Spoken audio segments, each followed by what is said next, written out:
Méditation du 3 février pour le craintif et le faible. Confie-toi en l'Éternel et pratique le bien. Demeure dans le pays et prends la fidélité pour pâture. Psaume 37, le verset 3. Ayez confiance en l'Éternel. Chaque jour comporte son lot de fardeaux, de soucis et de doutes. Et quand nous nous rencontrons, nous sommes prêts à parler de nos difficultés et de nos épreuves. Tant de soucis empruntés nous envahissent. Tant de craintes nous sont données. Un tel poids d'anxiété nous est exprimé qu'on pourrait presque croire que nous n'avons pas de sauveur compatissant et aimant, prêt à entendre toutes nos requêtes et à être un secours présent dans chaque moment de besoin. Certains sont toujours dans la crainte et dans l'emprunt de difficultés. Chaque jour, ils sont entourés de signes de l'amour de Dieu. Chaque jour, ils jouissent des bienfaits de sa providence, mais ils négligent ses bénédictions présentes. Leur esprit s'attarde continuellement sur quelque chose de désagréable qu'ils craignent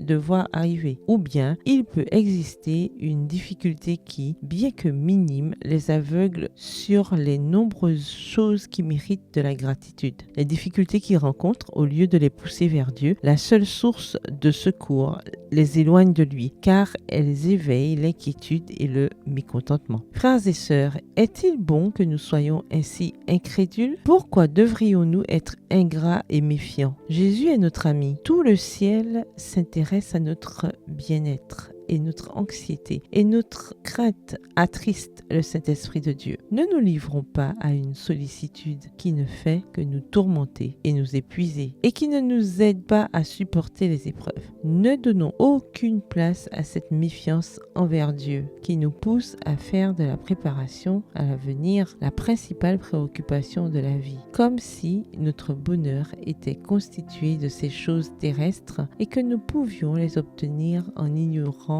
le fait que Dieu contrôle toutes choses. Vous pouvez être perplexe dans les affaires. Vos perspectives peuvent devenir de plus en plus sombres et vous pouvez être menacé de perte. Mais ne vous découragez pas. Confiez vos soucis à Dieu et restez calme et joyeux. Commencez chaque journée par une prière fervente, sans omettre d'offrir des louanges et des actions de grâce. Demandez la sagesse pour gérer vos affaires avec discrétion et ainsi éviter les pertes et les désastres. Faites tout ce que vous pouvez de votre côté pour obtenir des résultats favorables. Jésus a promis l'aide divine, mais pas en dehors des efforts humains. Extrait du magazine The Review and Herald, daté du 3 février 1885. Bonne soirée et que l'Éternel vous bénisse.